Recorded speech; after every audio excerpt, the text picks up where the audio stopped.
नमामि शमीशाननिर्वाणरूपम्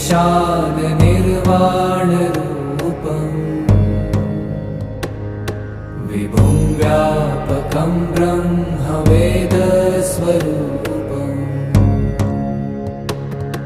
निजं निर्गुणं निर्विकल्पं निरीहम्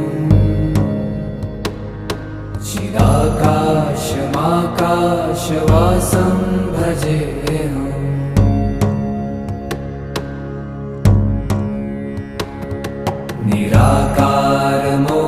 निराकारमोङ्कारमूलं तुरीयम्